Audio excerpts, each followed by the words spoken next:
David is the founder, president, and CEO of Conservice Utility Management and Billing, which now serves over 1 million properties throughout the nation. 75% of their employees are Aggies, 80 of those Huntsman Aggies. We're proud of that. David last year received the Ernst & Young Entrepreneur of the Year for the Utah Multi-State Region. David is the husband to his wonderful wife Lynette, and father of 3 teenage girls who he's very proud of. In the past, he served as vice president of IT, HR, and management of Risk management. For a property management company. Make sure I don't miss anything. I received 2 introductions that I could give today, so I'm trying to combine them both. This guy has a lot going on. I'm going to just read this part. David serves on the Logan Renewable Energy and Conservation Board. He's also the president of the Board for English Language Center. He serves on the advisory board of the Maxwell Institute, and he and his wife enjoy being able to be part of many charitable organizations that change people's lives, particularly those related to education.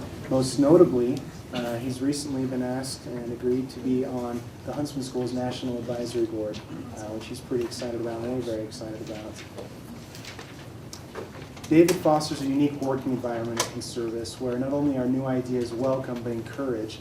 And if you'd like to see how new ideas can result in profitable business and a culture of innovation, service, and ethical leadership, you've come to the right place.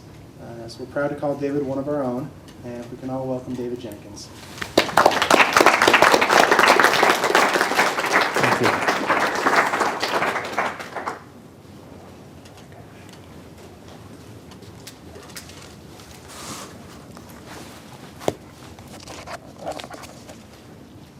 Well, it's a pleasure to be here. This is very exciting. Hopefully I can speak loud enough through the entire talk here and you can hear me. If not, just raise your hand and I will try to talk a little bit louder. Lance says I'm looking good. So I want to first thank, in particular, Dean Anderson, Dave Patel, and Lance Beckert for their support and for the relationships that we've built recently. They're wonderful men, great examples, and they definitely have everyone's interest at heart that is in this room. They want to see you succeed. So it's fun to be a part of that. It's definitely an honor and a privilege to be here tonight. There's some amazing things happening in the School of Business here. You probably see these changes happening, and as I sat in on the board meeting a few weeks ago and listened, I thought, wow, I wish that I was starting school right now and not 20 years ago. It's just an amazing thing that's happening here, and you're very fortunate and very privileged. So, is the projector going to start? There we go. All right. So I've got a bunch of slides here. I'm probably going to go really quick because I want to be sure that I leave plenty of time for questions. And then I will try to answer the questions to the best of my ability there. So there are 3 areas that I wanted to focus on. First, what is Conservice? Who are they? What do they do? Maybe you've never heard of it. Maybe you confuse it with some other company with a similar name in town. That happens once in a while. We're very, very different. There's probably nothing similar between those companies. Next, what has been the entrepreneurial path? How did I get to where I am today? You may find that interesting. And then what are the guiding principles that I strive to live by as well as have the company live by? So who are we? Why are we here? Conservice is headquartered in Logan. Perhaps you've seen where we're located. It's down in the Riverwoods part of town next to the Spring Hill Marriott. We occupy 40,000 square feet of this office building that you see pictured here, which is half of the building. So we have the entire 3rd floor, half the 2nd floor, and half of the 1st floor. We also recently completed construction earlier this year on a 2nd building in the Riverwoods Business Park, and it is 44,000 square feet. So between the two, we have over 80,000 square feet of space. It's quite a bit of space for a business. Here's a picture of the new building. Perhaps you've seen that as you've driven by It's somewhat hidden off of Main Street, but if you're on First East, it's very easy to see as you go by. Here's a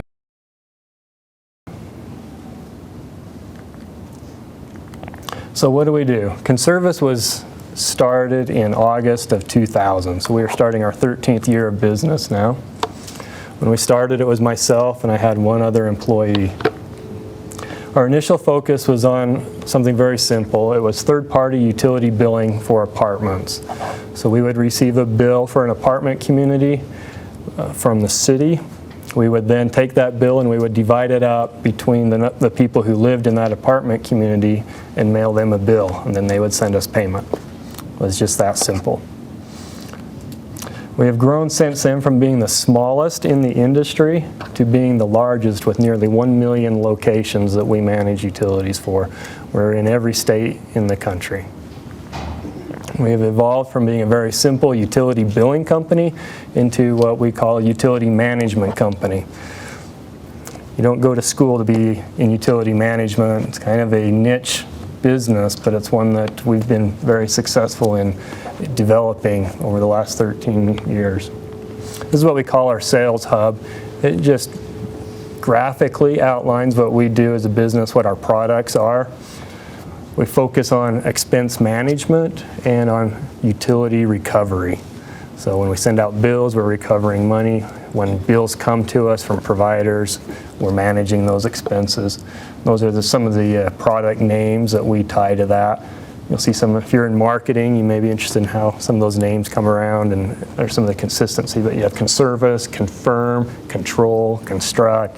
Some of these just tie in with the name there. So a little bit about the growth. Here's the revenue growth of Conservice over the last 12 or so years. Our first year, $213,000 for the whole year. I thought I had hit it big time when we had $20,000 in revenue the first month. I thought, wow, who in the world would ever spend $20,000 for something I'm doing? I couldn't fathom that. This year we will have $3.5 million a month in revenue. So it's just slightly different through that time, and you'll see the growth curve there, particularly the last couple years, has a pretty good growth curve. That's the type you like. You don't like the kind that go the other direction. So that's been fun. We should cross the 40 million mark this year. Number of locations under management, currently this morning it was 944,000. It was 936,000 last week. So continue to add new business, which is very exciting. And here's the employee count at Conservice. 436 at the end of September. So we're probably getting close to 450. Probably expect to be close to 470 by the end of the year. We currently have about 20 empty open positions, brand new open positions this week. So a lot of things going on. So here's some fun slides that involve Utah State. So we have 436 employees at the company. We've sent out a survey to see how many have been or associated with Utah State in some way. So 105 of those have actually graduated from Utah State, 53 are currently attending, and 29 have attended. And then there's a whole bunch more where their spouse is attending as well or has graduated from there. So that's fun. If we break that down into the business school, we have 41 graduates and 28 current students attending here. A couple of the awards that we've received through the years, the Inc. 5000, Inc. is a magazine, Inc. 5000 list. They try to find out who the 5,000 fastest growing companies are in the country. And it's based on percent growth over a 3-year period of time. We've been on that list for the last 5 years. So you have to exponentially grow every year to maintain that position on that chart. So we've been able to stay on that for 5 years. And it feels like it. It's been a lot of work. Also, Utah Business Magazine has recognized us 4 of the last 5 years as one of the 50 fastest growing companies in the state of Utah. And the Mountain West Utah 100, we have been on that list the last 3 years as well. And our newest award recently, this hasn't really been public yet, but we are the 2012 Sustainability Award recipient for Sustainable Building category in relation to the new building that we built. Part of the reason for that is it's very energy efficient, and it basically set the standards in the state, and particularly in northern Utah. On top of the building, and you can see this if you drive from Providence, driving north on First East, you will see a bunch of solar panels on top of the building. There's multiple banks of these, this is just a few of those, that are used to heat the water and to heat the building in the winter. That's called an air handler, that sits on top. It also handles the chilling that we do. We drilled 40 wells outside of the building, 300 feet deep, and then ran pipe up and down through each one of those. Because we're located close to the Logan River, there's always water seepage underneath the ground, and so this water is always 52 degrees year-round flowing underneath there. So it goes past those pipes, chills the water to 52 degrees that's in the pipes. We circulate that up into this particular machine, and that cools the building in the summertime. The engineers figure it'll be 85% more efficient than a standard building. So we think we deserve the award. So in a given month at Conservice, we will receive and audit over 100,000 utility bills from providers all around the country. There's not very many utility companies that we've not heard of or called. We will receive over 25,000 phone calls into our call center from people who are making payments on their utility bills or asking questions about how their bill was calculated. We will mail over 1 million pieces of mail out of R.R. Donnelly here down the street. It's one of our great partners. We will pay on behalf of our customers over $40 million in utility bills, and we'll pay those on time. We will deposit around 45,000 paper checks into the bank here in town.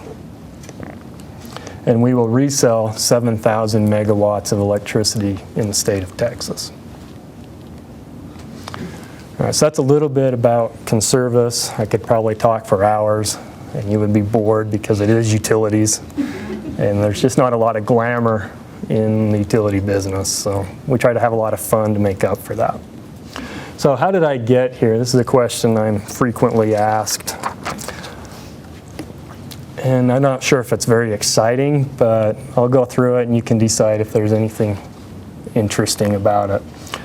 First, I came from a family that had nothing to do with business. I can remember sitting in the management department when I attended here, talking with the counselor and talking about how I wanted to start a business, and she was asking me about my family and history, if there had ever been anyone involved in business, and I said no.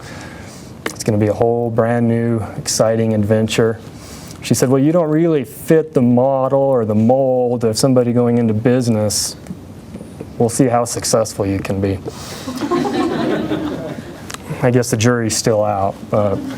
So my dad was the director of the Logan Library here in town.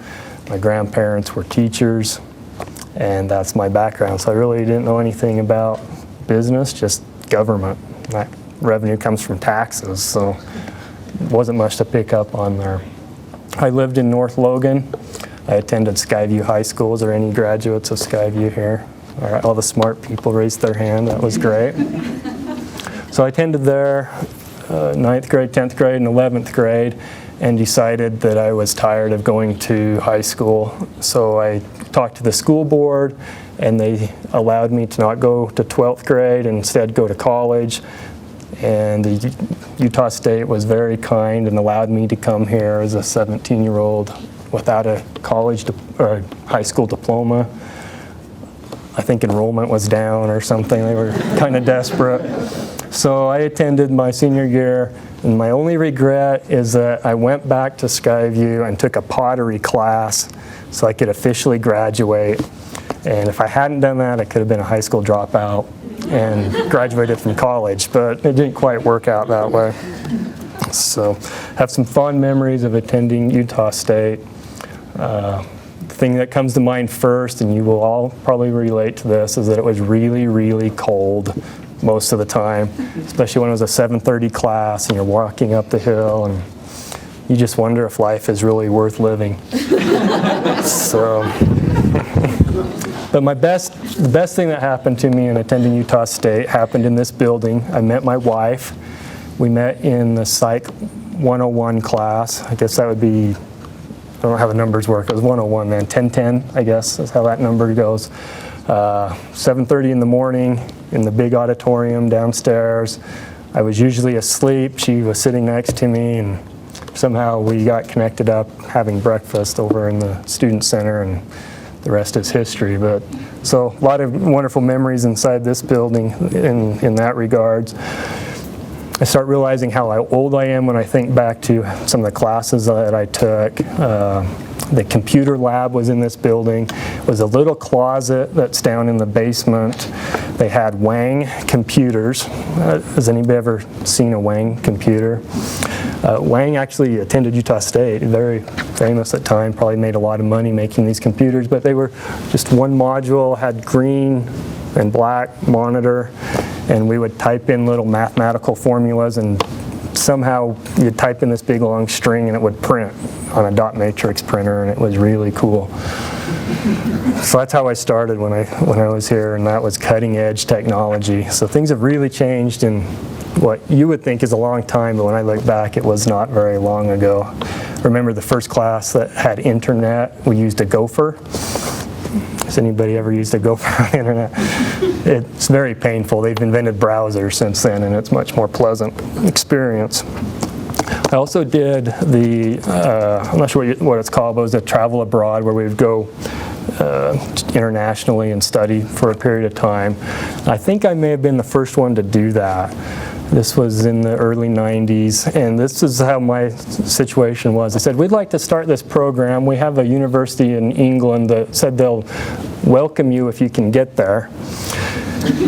We won't pay for anything. We'll just make sure you have somebody will pick you up at the airport. So I found a way to pay for the airfare, flew over there. They actually did pick us up, drove us over to Bristol, had a wonderful experience. Then we went over into Europe. There was me and one other young lady. We were the first two to do that, I think. And we took this tour. It was great. They drove us around in Europe, and we took the train over to Belgium and visited the European Union and some other businesses. But it turned out that everyone I was with was from England, and they didn't drive on the same side of the road as the rest of Europe. So when we got over there, I said, well, we don't drive, so you have to. I'd obviously never driven in Europe or in a large city like Brussels, so it was quite an experience. They took me, we went up to the Netherlands, we went to Amsterdam. They said they didn't know quite where they were going, but somehow we ended up in the wrong district. They had all kinds of fun with me. So it was a good experience, and since then it's become a fantastic program from what I've seen. You have instructors who go with you, you have a very organized tour, and a very good thing, but I also enjoyed that. I even was a professor here, adjunct professor for a semester, and that was a fantastic time. So that's the path, I guess, for education here. I did get my bachelor's degree in business management, my master's degree in human resource management. A lot of times those are in conflict with each other, so I tend to just favor the HR side, and it's a little more touchy-feely and makes people happy. So that's my preference there. Here's a couple of pictures that represent my employment. Cover that here. So when I was 14, I started working, did yard work, had a 2-acre lot that I took care of, moving sprinkler pipe, shoveling manure, picking up lots and lots of rocks. The one thing I learned from that job was that I was not going to do that the rest of my life. Then when I was 16, I was able to then actually get a job that had a real paycheck with it, and that was working at the mall. It was owned by Price Development, and I did landscaping and janitorial work, and that was a job that I realized I still didn't want to do that. When I was 18, I moved to California. I worked in an amusement park in Northern California, and that was a great experience. Started to see what big business was like, because there wasn't any big business really in Logan. Began to see how things operate, how businesses can run with hundreds and thousands of employees. Served for 2 years for my church in Michigan, which was a great experience. Came back, worked at a company called Silicone Plastics. It's out in Millville, was owned by Icon. And that's how I paid for school. I would work full-time, or I'd go to school full-time. I finished my bachelor's degree in 3 years and worked full-time at the same time. So I'd go to school from 7:30 in the morning till about 2 in the afternoon, and then I'd go to work till midnight. I'm not sure when I ever did my homework, but somehow made it through. But the one thing I learned when I was working there is I didn't want to do that the rest of my life. Sit there, we would make little plastic wheels that go in the treadmills. And I spent a lot of time sitting there thinking about if I owned a business, I would do this different, I would do that different. I made this big long list, and I'm going to go through a lot of what that list is here in a minute. While at Utah State, I also then started a new business called New View, and what I did was consulting on computers. That's when DOS was starting to become the old thing, and Windows was a brand new, exciting Windows 95, and most people did not know how to use that, and I figured out how to use it and began training people on how to use the computer systems. And Schreiber and Bridgerland were a couple of my customers. While I was teaching at Bridgerland, I taught a class for a small little company called Wasatch Property Management. They hired me before the class was over because they said they couldn't figure out how to do any of the things I was teaching them. So while I finished school not too long after that, it was a small company. I started as the first HR person there as VP of HR and VP of IT, and later became VP of also risk management, and participated in the acquisitions there. I was there about 5 years, and while I was there, we grew to a company size of over 500 employees. So I had experience starting very small to growing into a good-sized regional company. I started a little company called Zip Reports, which was a credit reporting company. I sold that a year or two later and started Conservice at the age of 29. Did that since then. 10 years later, was named Entrepreneur of the Year by Ernst & Young for the Utah region. So you saw the charts already that showed what happened through that growth for those 10 years. So I want to share a few of my thoughts on business. A lot of these I came up with while I was sitting in front of a plastic injection machine in Millville. Had lots of spare time watching the machine open and close, open and close. It was very good for me. First, the golden rule, and I think everybody is very familiar with what the golden rule is. Do to others as you'd have them do to you. That's what I strive to live by inside the company in everything that I do. I try not to ask anybody to do anything I wouldn't do. That includes time off or tasks that need to be done or meetings that have to be attended. It's all has to be fair and equal. People are important. When I'm sitting in front of that machine that's opening and closing and realizing I'm not very important sitting here, realize a business involves people, and people are important. Teams make for success. Everybody inside of Conservice is on a team. Doesn't matter what your position is, you have a team, you have a team lead, you have a senior team lead, you have these people you work with very closely. Inside of Conservice, we have no cubicles, so all the teams work right next to each other. So it makes for an interesting environment. Trust others until they give you a reason not to. I find that most people I can trust. Every once in a while somebody comes along that loses my trust. And trust with everybody is very hard to regain. But I try to give everybody the opportunity to start with my full trust and give them the opportunity to continue to maintain that or to lose that. Business is a power and a responsibility to change people's lives. It's not about making money. It's about changing people's lives. Now, if you are in business and you don't make money, you will not be changing very many people's lives for very long. So you have to understand money is a very important part of business, but the result of making the money is to bless other people's lives. Believe in others even when they do not believe in themselves. I get a great joy out of seeing people come into the company that have maybe a shortness of belief in themselves and be able to give them opportunities and experiences to do something they thought they may never be able to do, and then to succeed at it and to build that self-confidence. That's something that business can do. Business is a stewardship and a responsibility. Some people abuse that. I know they teach a lot of ethics classes.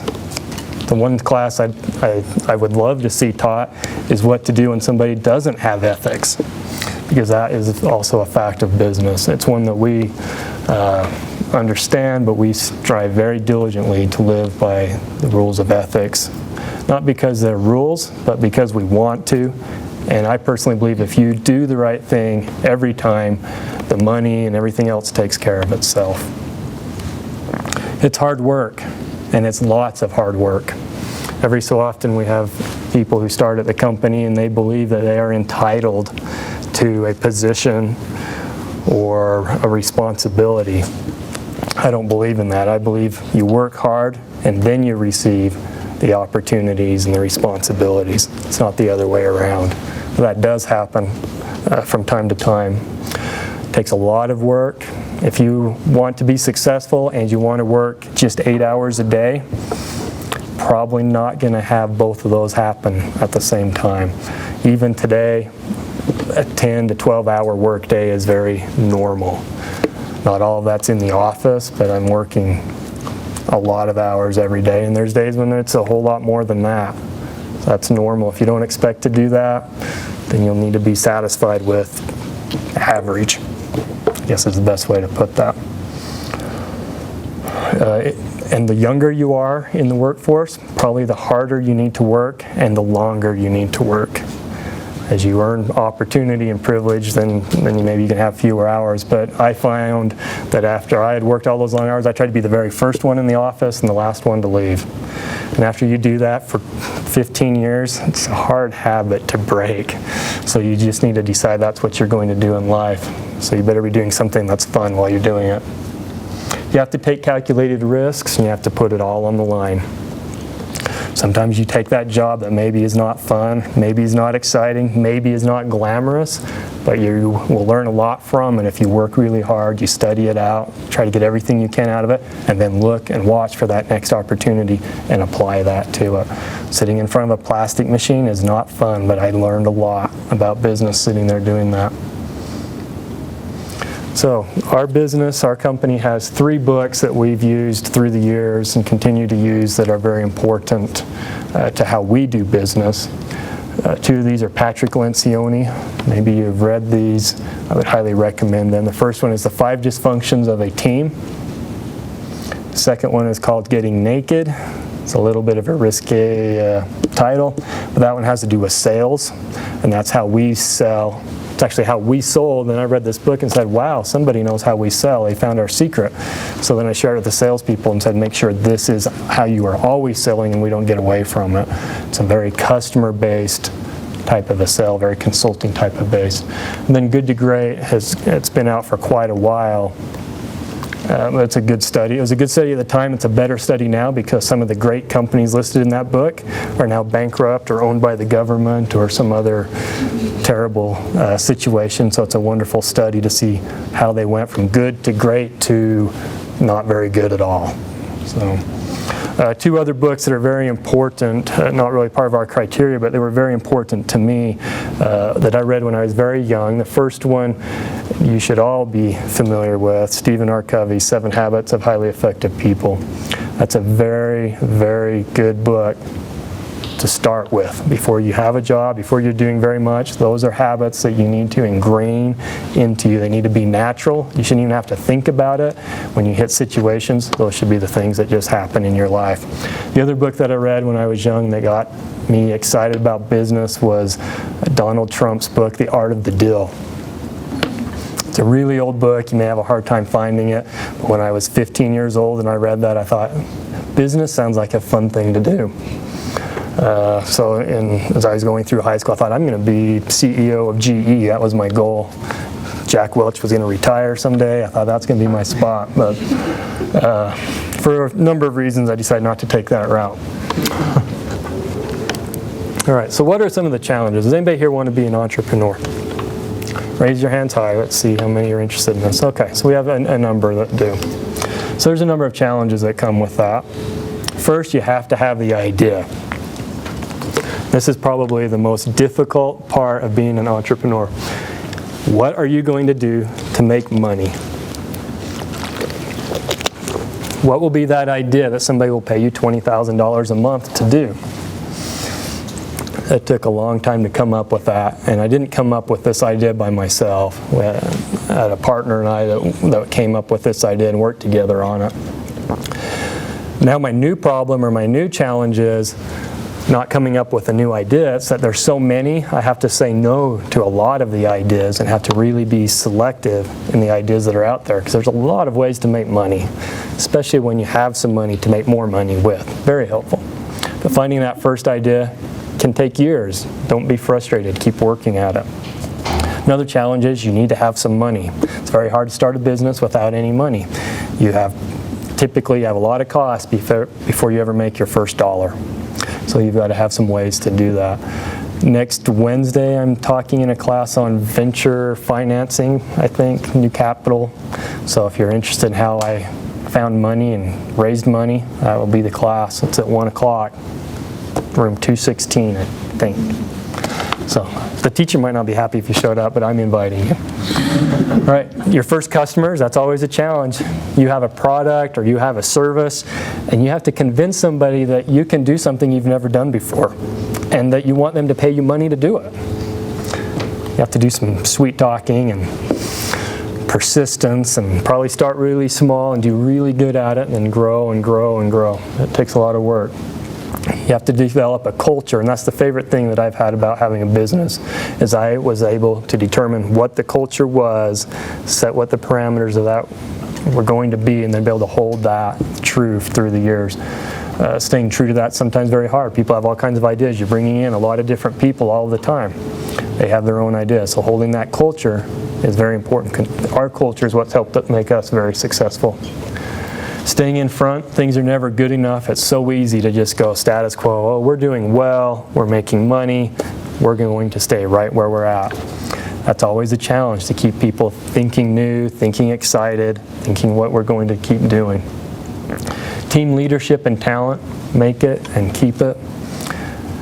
There's a lot of people in this world I've discovered as I've traveled all around. There's not a lot of really smart people.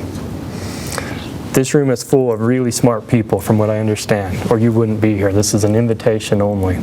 So when you find those really smart people, you want to stay close to them. You want to keep them close to you. Give them every opportunity to grow and use their creativity and be successful. If you have a culture that holds that back, doesn't let people be what they want to be, you won't be successful. And then what is next? It's always the big question. You have a product or a service and you aren't thinking about what that next big thing is that you're going to develop, you will start to lose customers, because somebody else out there is really smart and they're thinking of what that next big thing is. So at Conservice, we've had a lot of these, what's the next big thing, through the years. This lists out what those are, when they've happened. And you'll see there's a little bit more density of those ideas as the years have come along. This is just a sampling of what some of those are. One of my favorites recently is what we call Energize. That's how we resell electricity in the state of Texas. We came up with this great, exciting way to do it, and we filed for a patent. It was such a unique thing. Who would have thought that a utility billing company could file a patent? I didn't, but it was fun. Once. There's a lot of paperwork, a lot of attorney fees, a lot of things that go into that, but it's fun.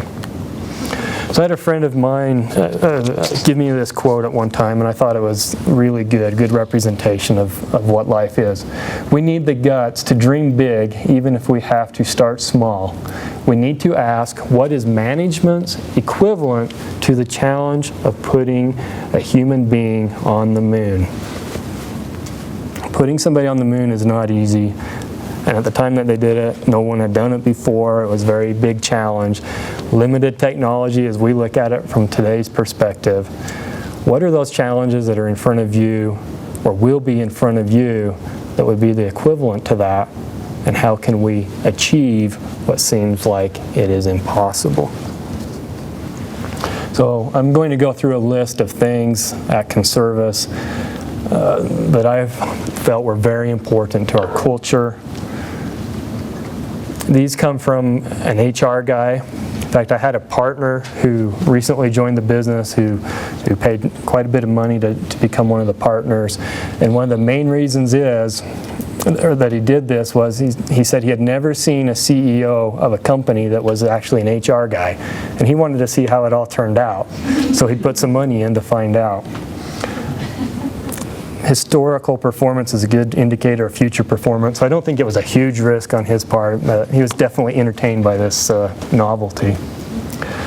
Team-based management. As I mentioned earlier, everyone is on a team. Most of the teams are the size of about 5 or 6 people. They may have a lot of teams doing similar type of tasks, but we keep it very small. They have an experienced team lead there. I just think teams get more done. There's responsibility, there's accountability. If somebody's gone, they can help cover for it. They can motivate each other. There's a lot of benefits to it. There's not very many negatives to a team environment as long as you have a good, strong leader or experience there. I believe you have to have a lot of fun. And Danae, she works for us. She wants to stand up. She started her second internship at Conservice, so we were extremely grateful and excited that she joined us again. But we do try to have fun. Yesterday was Halloween, as you all know, and probably 99% of the company dressed up. So it's a little bit chaotic, but this has been a tradition for many years. At 4 o'clock, everybody brings their kids, friends, family, and we have 1,000 people going through the building at the same time, trick-or-treating, and we have a good time. We have a lot of those type of events all through the year, and I think if you don't have fun, people won't stay. They won't give you their best. This is a wall that's in our new building where we ask people to give us some of their favorite quotes from the business while they were there, and we put those up on the wall so people could remember. A lot of those won't make a lot of sense unless you're inside of the culture and you hear those things that are going on, but it's a lot of fun. When we bring clients through for visits, their favorite one is up in the top right-hand corner there, because the client said so. We use that line a lot, and it makes customers very, very happy. We have no cubicles in the entire company. 430, 450 people, no cubicles. Just open desk, open floor layout. So you can see everything that's going on. You have no privacy. Sometimes people think that's bad, but generally I think it's very good. People aren't surfing the web for things they shouldn't be, because everybody knows what they're doing. You sit in a team and you can all see each other's monitors. So that's very successful. When you're talking on the telephone, everybody can hear what you're saying. So if it's not business related, everybody knows. If it is business related, they can check to make sure you're saying the right thing. Especially if you're new to the company, it's a great way to make sure that the training has been effective. The company's an experiment in a lot of ways. I call it my HR experiment. So I'd done this open floor plan for quite a while. I thought, well, I wonder what happens if I put some cubicles in, just to see. So not to get too crazy, we did half height cubicles. And I just put it on one team. There was the biggest rebellion from that team. They were so mad. They said, I want to see that person. I talked to that person. I interact with that person. They can't help me. It became a very immediate damper on their productivity.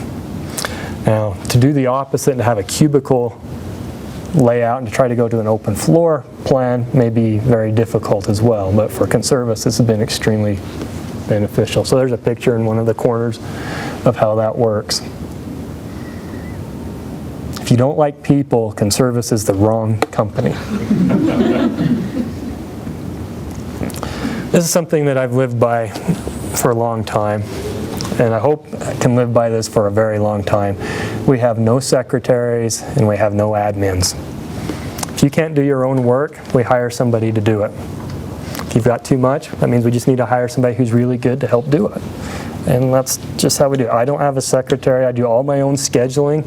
I send out a schedule every Monday morning, tell people what I'm going to do all week.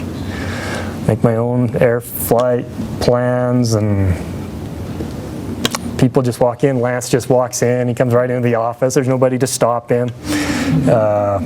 It's just how it is. And it sits right outside my office. You can walk in anytime you want to, right? She's kind of scared to do that, I think, but but it's very open that way.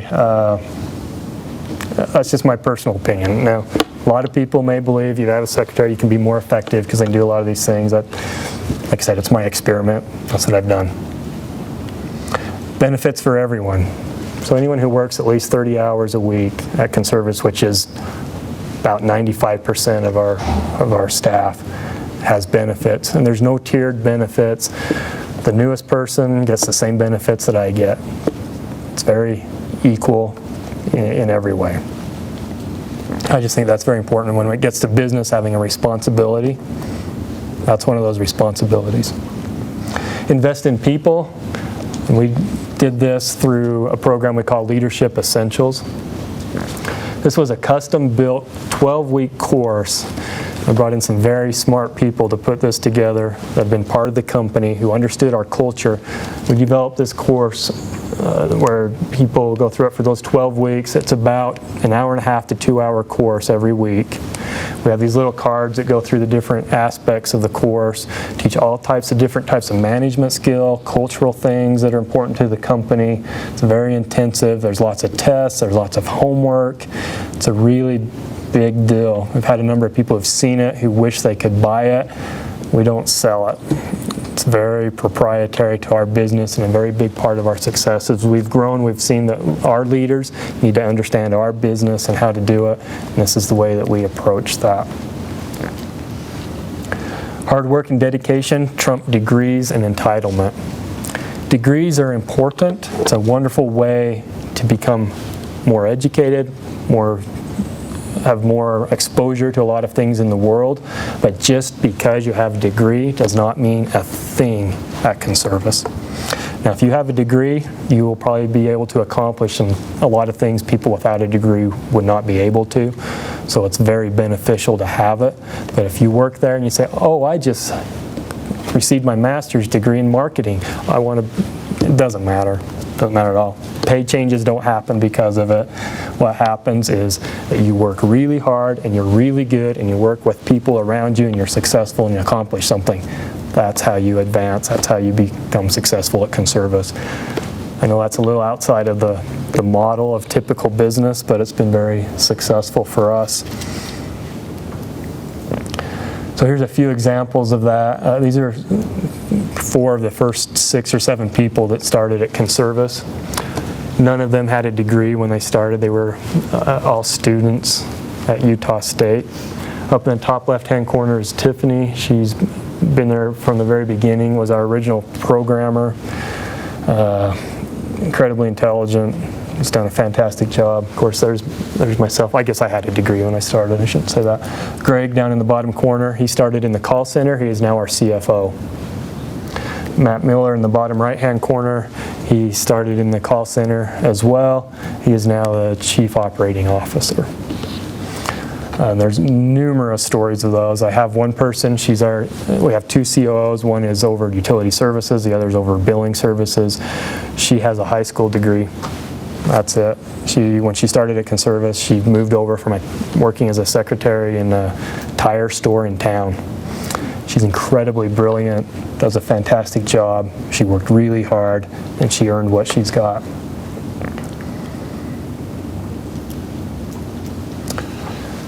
All right, handing out paychecks. This is very, very important to me. I've done this the entire time that I've owned the company.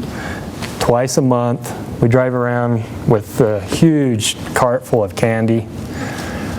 I think people like the candy more than they like me, but that's what I do. I hand out paychecks personally to every single person every time I'm in town and available to do that, which is most of the time. And then they pick out some candy or chips or whatever it is that makes them happy. Is it fun?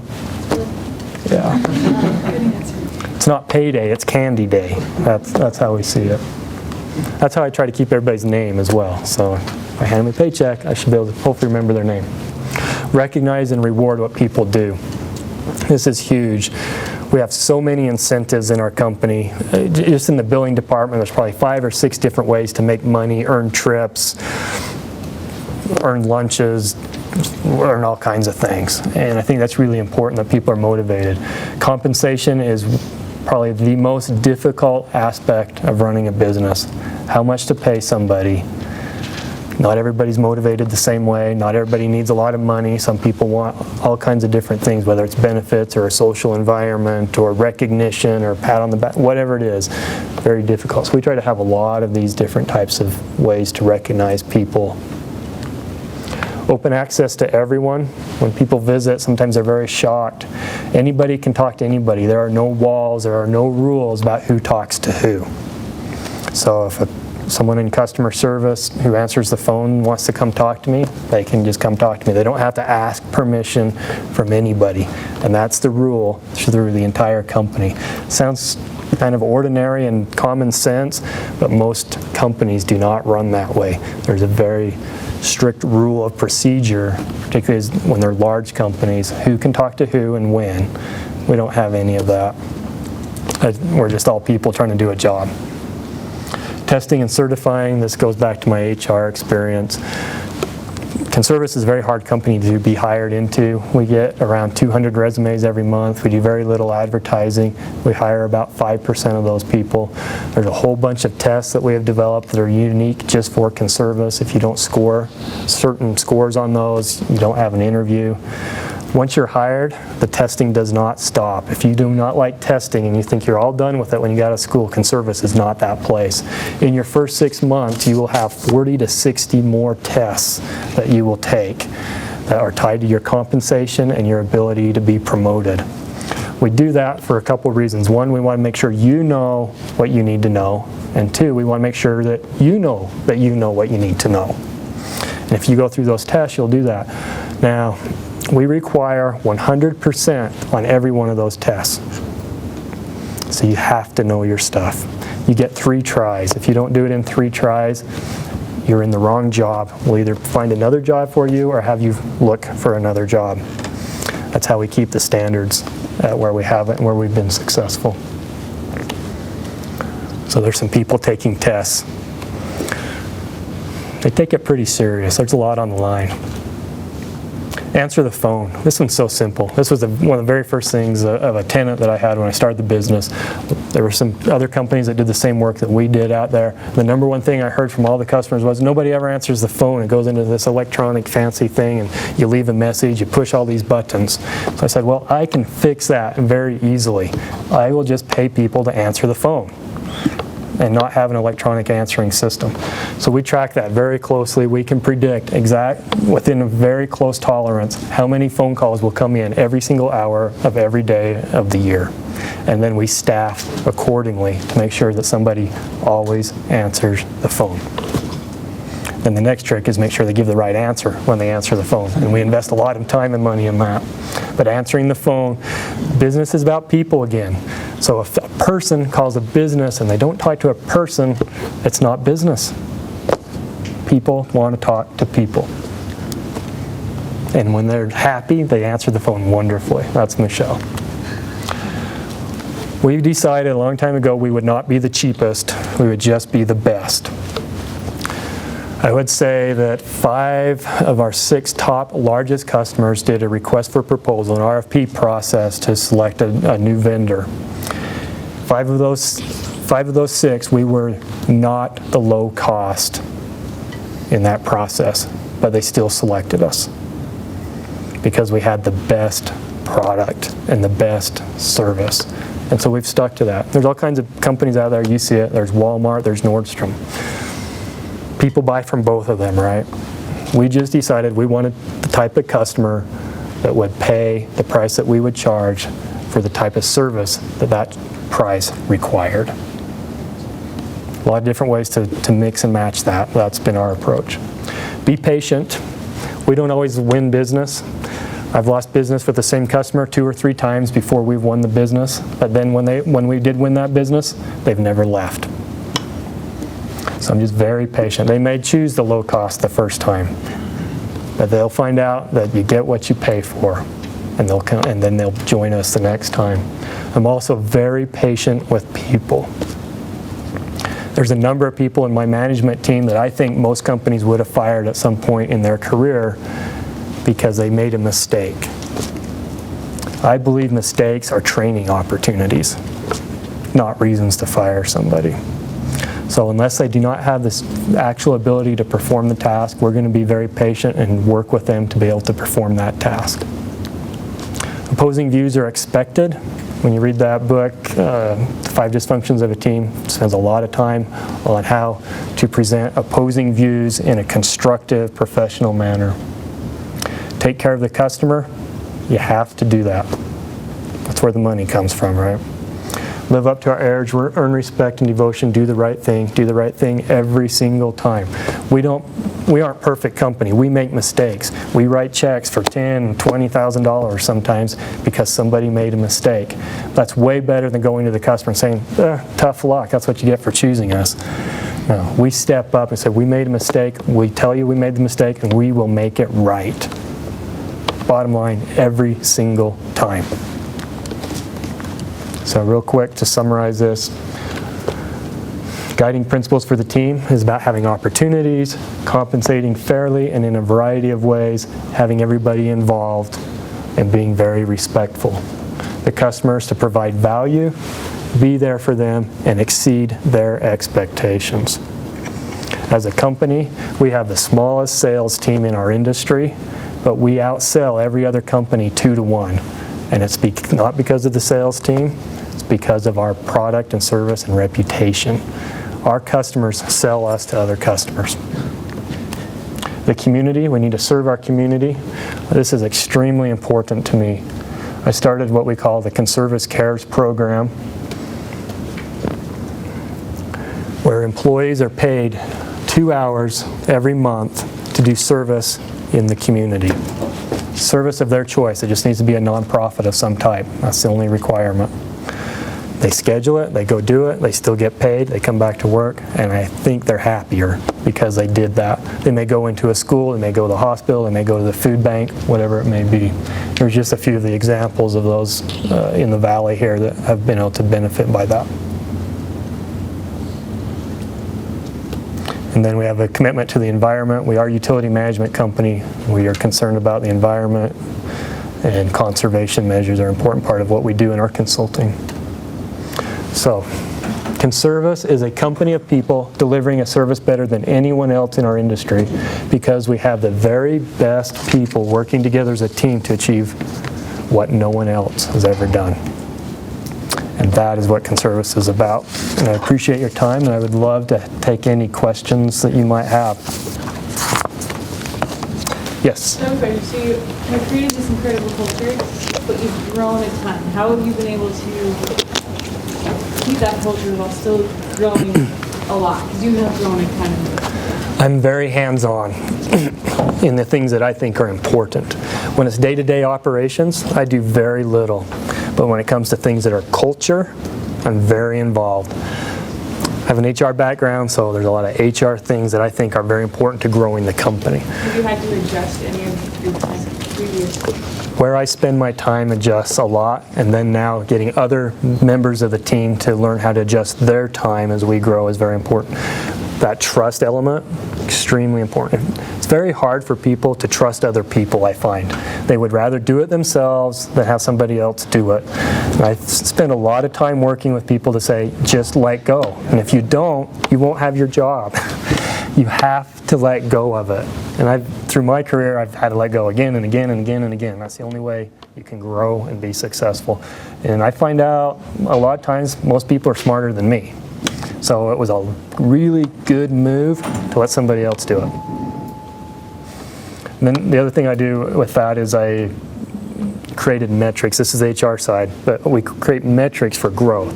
So we know exactly when we need to hire somebody based on this growth that we do. That's just an automatic. Nobody has to ask permission. When we have this many new service locations come in, we need to hire this job, and this job. Just automatically happens, and we know we're ahead of the curve all the time. Can I ask what the growth, but what kind of growth do you expect for the next few years? My goal is to continue that same growth curve, and you saw it was getting steeper as we were going along. So we have some new products that are very exciting, that are adding a lot of new jobs right now. Yes?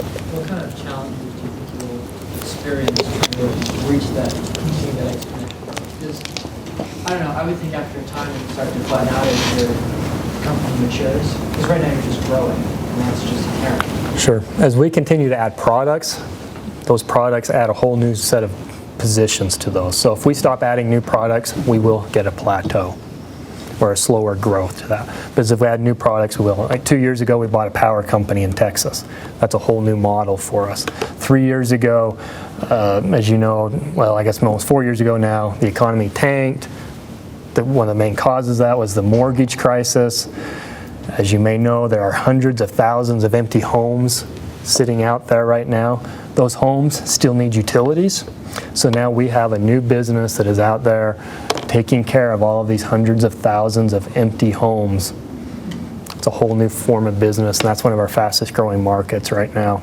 So it's those opportunities create those. So there are challenges to it, and maybe to get to the answer there, the challenges are communication and culture are the two biggest things I worry about as far as growing. What things did you do to, I mean, you got your degree in HR, what things did you do after that to educate yourself throughout the process so that you could build and grow a company? If everybody hear that question, okay. For me, and I think this is very valuable for a lot of people, is have a good mentor or several good mentors. So when you start into the business world, you only know what you've learned in a textbook or experienced in life itself, and you have probably limited experience thus far. So find somebody who can and will be a mentor to you and teach you those things and give you those opportunities to learn. And I had a wonderful opportunity to at the company I started with, which was Wasatch Property Management. That owner was Deloy Hansen. It was a very small company at the time. For some reason, he let me hang out with him, and we flew all over the country, and I just watched him do everything for several years, and it was an education that was invaluable in many, many ways. And now I've had that opportunity, I hope, with a number of people who work with me to be their mentor and teach them, okay, this is the experience, or this is what's happening right now. This is how I would approach it. And if you don't, this is what will happen, and this is what will happen. So find out wherever you work, find somebody who's been there, somebody who will entertain you for even a few minutes a day that you can ask questions to and learn from. What was incredible to me is just the high volumes of information that are just coming all the time, and just I kind of would like to know how you're so organized to handle those things, especially when you're growing and you're getting 1 million pieces of mail a month and 25,000 phone calls, and how you maybe some of your techniques. All right, so technology is a huge part in how we manage that volume of information and paper. We're always trying to find new ways to do things. I had a background in IT. I was head of IT for a while. I took some graduate courses here in IT, database structure and design as an HR major. Learned how to design tables in advanced databases. That's been very helpful every year since then, because when I sit down with IT and say, I have this problem or we have this challenge, I can lay out how to design table structures and how to make things work. They can't tell me it can't be done because they don't want to do it. I know what can be done and how to do it, and take that approach. So technology is a huge part of it, and then just looking at processes. How can you do it better, better, better? One of the things I like to say a lot is we want to be very effective and we want to be very efficient. Sometimes we have to try to be effective before we're efficient, but ultimately we want to have both of those. Good. So just in your background of entrepreneurship and starting this company, you said a couple of times that it was in some ways just a test. I mean, you were testing like certain things out.